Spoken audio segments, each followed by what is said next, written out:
So this is the morning, 9:40 a.m. local time on Friday, the 26th of March 2021, 09:40 hours GMT, in London in the UK within quotation marks, noting Boris Johnson's achievement in fragmenting the United Kingdom by lying about the Scots and lying to the Scots, insulting the Northern Ireland people and behaving unreliably about the Good Friday Agreement and other lies, summarized as the collection of congenital lies by Boris Johnson, the overhyped, self-seeking, unreliable, incompetent in the post of the so-called Prime Minister in the UK. And there is a front page in the Murdoch-owned, Rupert Murdoch Dirty Digger, owned the Times newspaper. The Times newspaper picture on the front page with the story Williamson enters row over cartoon of Prophet. And this is a reference to the Prophet of Islam, Muhammad, peace be on him. It's not a comparison at all with the kind of cartoon of the Prophet, same Prophet, run a few years ago by the French so-called satirical publication named as a human being like Charlie Hebdo.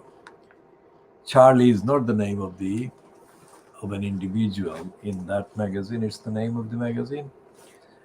So today's Times front page, most of the Times front page taken up by this story, the heading is Williamson enters row over cartoon of Prophet. It doesn't say Prophet of Islam, but that is the Prophet referring to. Now it's a picture of the man nearest to the camera under the Prophet, under the word Prophet. Let's read the caption to that picture. Protesters gathered outside the school yesterday with some shouting, "Get the head teacher." The staff member who showed the image has been suspended. Now, this is a school, not the government, and it's not a central department. It's a school in the north of England. And let's read the first paragraph, which says Gavin Williamson is the Williamson, and he looks very much like Michael Crawford, the actor, who played the role of Spencer in the comedy series, BBC comedy series, Some Mothers Do Heaven or Heaven. And Williamson looks like his twin or younger brother. But if the character Spencer was disaster prone and incompetent at everything he touched and did, then his lookalike, Gavin Williamson, is even more dependably unreliable and incompetent and stupid. And we're saying this before reading the next paragraphs. Crowds gathered yesterday at Batley Grammar School to complain about the image, which parents said was from the French satirical magazine Charlie Hebdo. Remember, we mentioned Charlie Hebdo and we said it's not like the Charlie Hebdo. What we meant was that it wasn't an original kind of image, it was taken from Charlie Hebdo. The non selective school in West Yorkshire, Batley is in West Yorkshire, has apologized over the inappropriate image shown during a religious studies lesson this week and suspended a teacher. Video film shows people gathered around the school gates amid shouts of "Get the head teacher." Although the police confirmed that there had been no arrests or fines issued for breaches of the coronavirus restrictions. So the number of faces that can be identifiable or visible rather in the number of faces on the left of the picture, or to the right of the picture if you like, looking at the angle from the persons photographed. So there are two in the back, far back, and two nearest to the camera. And the nearest picture to the camera is of a man with a turban. Well, it's a turban or a pagri, and grey beard, and his right hand raised in a posture of anger and outrage, whatever. And behind him is another person. It's not very clear whether that person is a male or a female. The person nearest to the camera doesn't have a face mask. And he is the only one visible in the picture that doesn't have a face mask. All the other visible faces have face mask.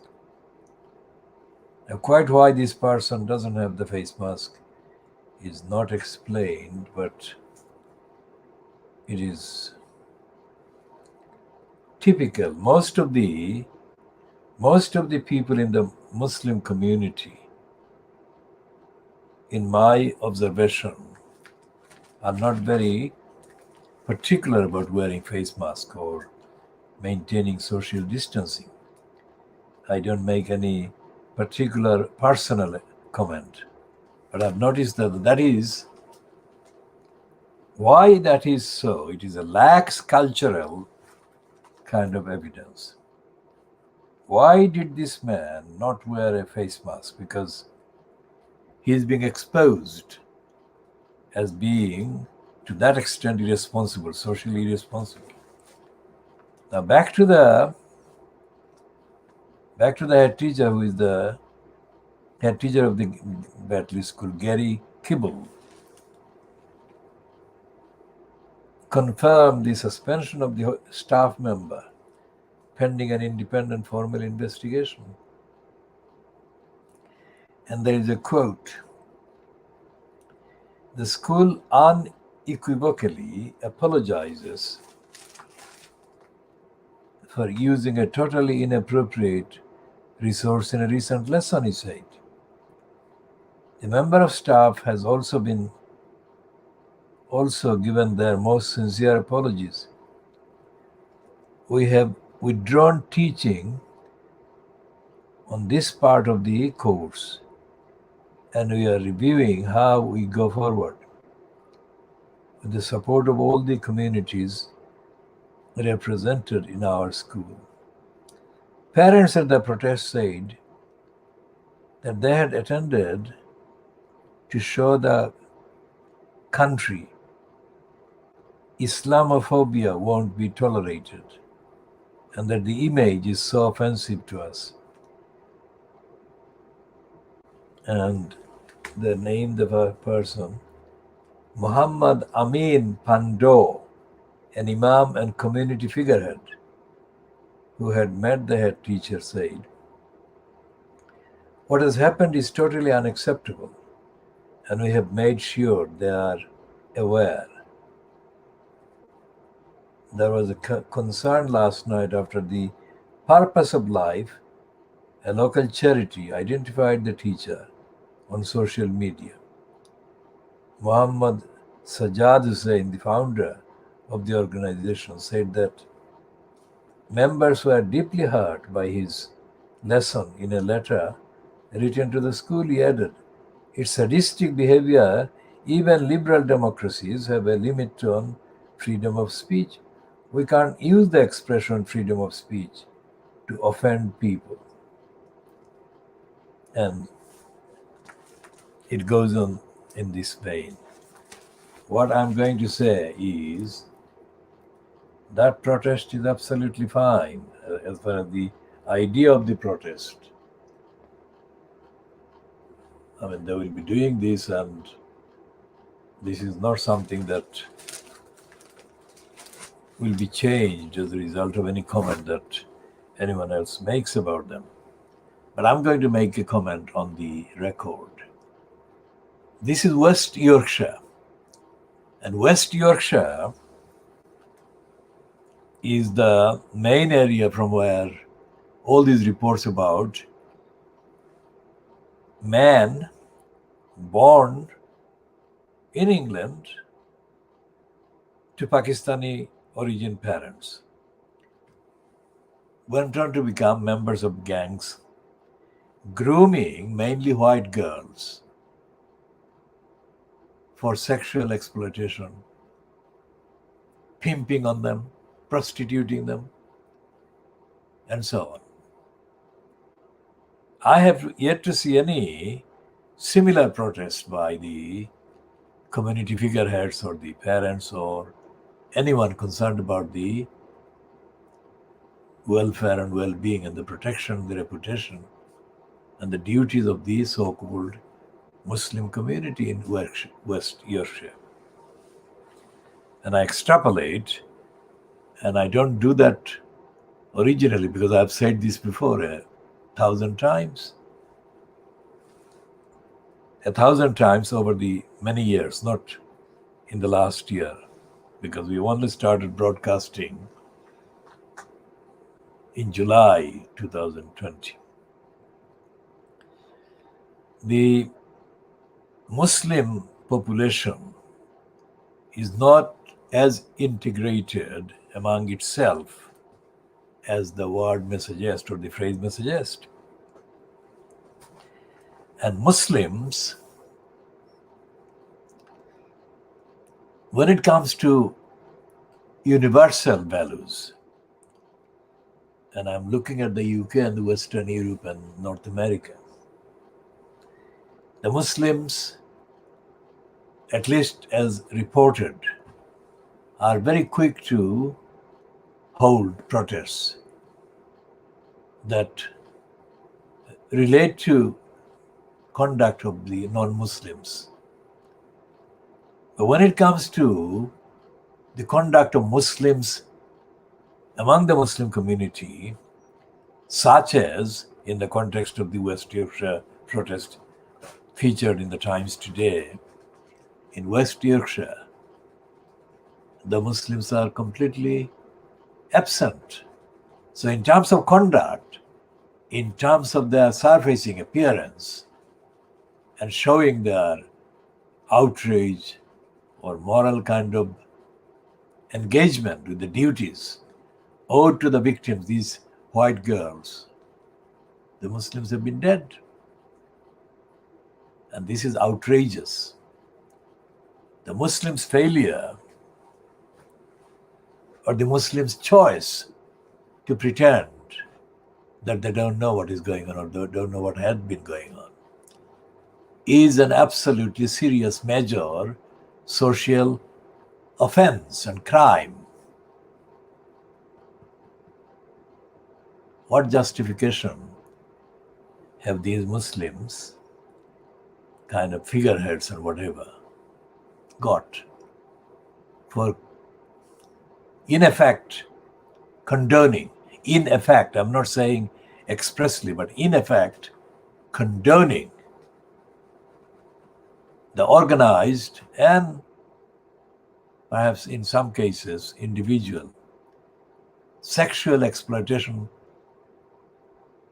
of the worst kind and the sexual violence, because in all sexual harassment, exploitation, grooming, targeting, there is significant amount of actual violence and threat of violence. So the behavior of the gangsters and the rapists and the pimps and the sexual exploiters of the white girls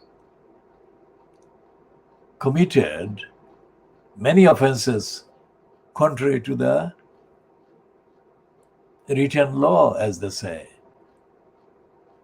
of Islam, as well as derived laws and many of the Sharia laws. Where were the Muslims? Where are the Muslim leaders who should have done several things, including holding emergency events and holding these criminals to account?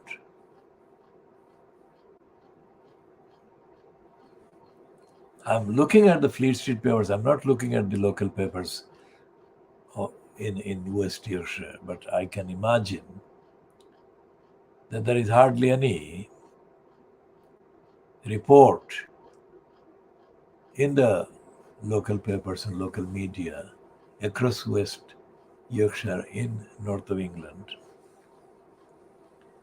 showing any significant change in the behavior of these Muslim leaders, countering and stopping and preventing and holding to serious account these offenders, and let alone and I'm saying that there is no activities holding them to account, etc., etc., and also no activity, no sign of any real mentionable activities by the Muslim community, so-called, to apologize to these girls and the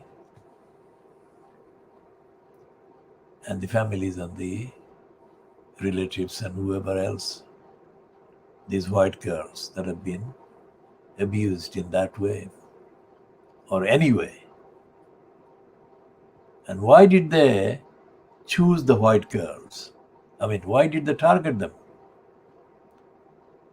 This needs to be seriously understood, explained, investigated in the sense of getting to the facts, not making an excuse by staging an investigation, actual investigation. I mean, how quick have they been about this school? They haven't. And I am the observer and monitor of newspapers in this country. Probably I'm the only one of this type. When I say this type, I read the most numbers of newspapers and media outlets. I've been doing it for a very long time. And I haven't come across any evidence, any sign of any activities by these Muslim leaders over the too long, too unforgivable abuse of white girls by Pakistani-born gangs of men in England. It is a disgrace beyond, I mean, it cannot be emphasized highly enough, the disgrace and the corruption and the criminality. And there is no sign whatsoever that the so-called Muslim leaders have understood the magnitude and the depravity that these gangsters and sexual exploiters and groomers represent and have been representing. That is my direct observation updated today in view of the coverage in the Times of this one. But it's not the Times only. It's also the Boris Graph, daily Boris Graph, which is the house journal of the congenital liar Boris Johnson. Now, Boris Johnson, of course, is the known and notorious hater of Muslims and inciters of hatred against Muslims. Now, when the Muslim leaders don't act against the grooming and sexual exploitation on every level by the Pakistani born English gangsters, the likes of Boris Johnson and other haters of Muslims generally get a gift to publicize and justify and repeat their hatred against Muslims. It is so obvious. So why are the Muslims across West Yorkshire not coming forward with the actions that I listed earlier? I'm not going to repeat. That question will be asked repeatedly by me, updated in the updated form, not repeated in the sense that I have meant in the same program, but it will be updated.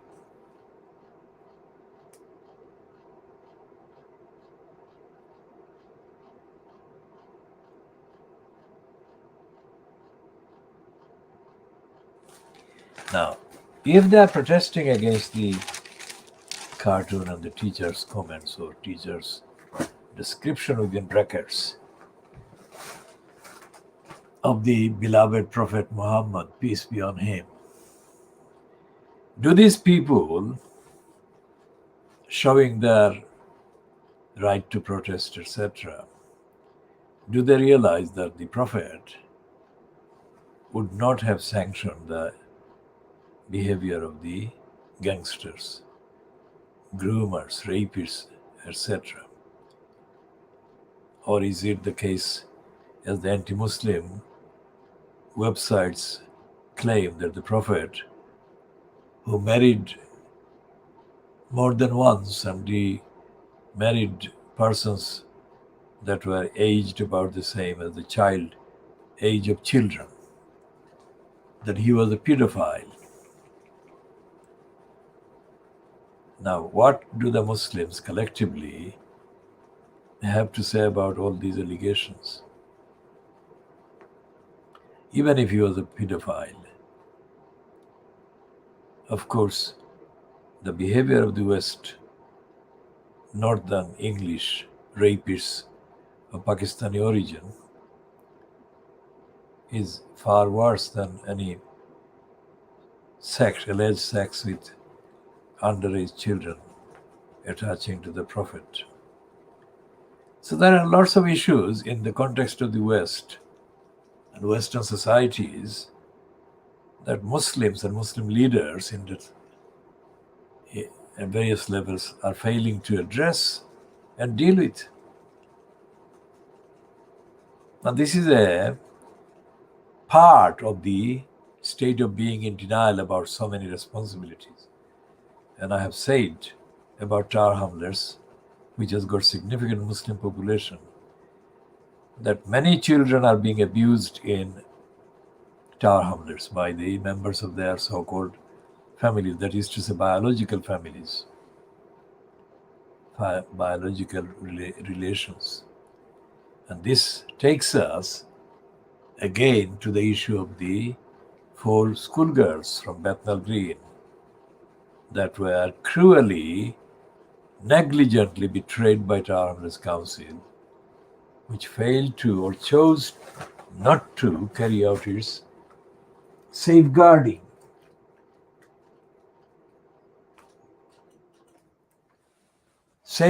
duties owed to children in serious need of help and safeguarding. We are the campaign that started the campaign for justice for Shamima Begum, but we have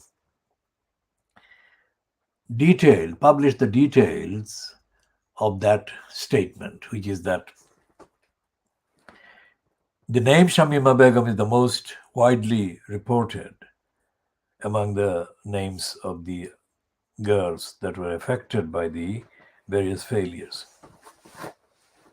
But the campaign in full is about justice for all the other girls as well, the three girls.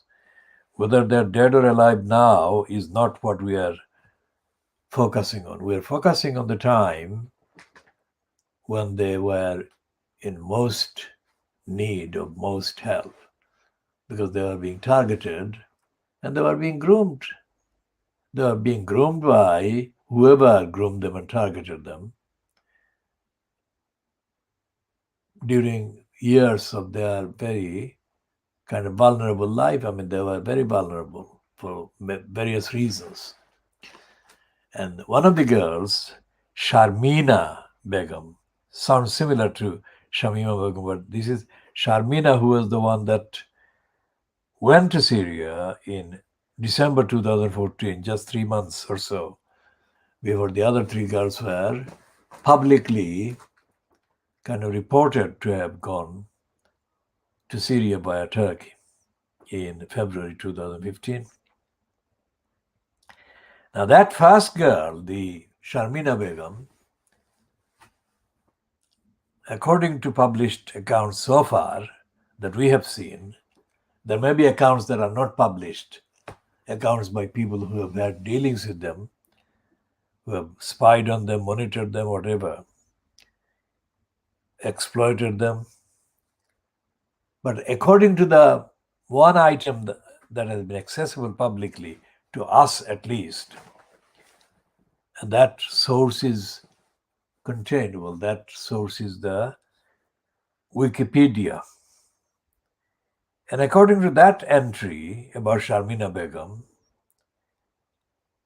the groomers included two women belonging to a thing called Sisters Forum, based at the complex known as the East London Mosque complex, which has got East London Mosque on the one hand and the East London Muslim Centre on the other. And according to the contents of the Dispatches program, television program, broadcast on the 1st of March 2010, which was filmed and recorded, researched, and fronted by Andrew Gilligan. The same complex of buildings, East London Mosque, London Muslim Centre, also houses, or at least housed, the operational address or addresses of a thing called Islamic Forum Europe, which, according to Gilligan, did the direct planning to foist Lutfur Rahman as the elected mayor in Tower Hamlets.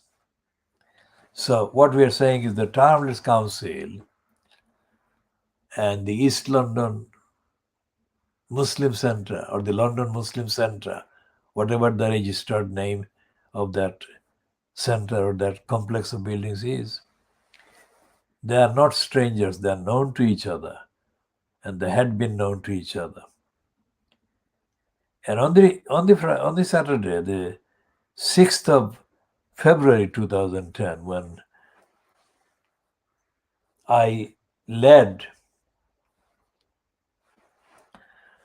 most of the public kind of raising of the slogans against the mayor system outside the Brady Centre in Hanbury Street, off Brick Lane, Saturday, the 6th of February 2010. A significant number of people present at the rally inside the Brady Center that was held to promote the Yes for Mayor kind of campaign. I remember that was Saturday, the 6th of February 2010. Now, according to the evidence there, significant numbers of participants in the gathering that was shouting slogans for the mayor and also shouting very loudly challenges to the people who were opposed to the mayor, that is ourselves, on the outside of the Brady Center. So the role of the London Muslim Centre, the East London Mosque and the Islamic Forum Europe and the Yes for Mayor campaign can factually be seen as being one and the same. And the number of known attendees at the London Muslim Centre, the East London Mosque, have been seen active on the social media in the last few weeks, promoting the image of Lutfur Rahman as being pure, and others not apparently belonging to the three groups, others who have been identified as their own publishers and owners of the Facebook kind of posts, have been claiming that Lutfur Rahman did nothing wrong while he was in post as elected mayor at the expense of Tower Hamlets. So we're taking a break and we shall come back with much needed diagnostic, evidential, updater content.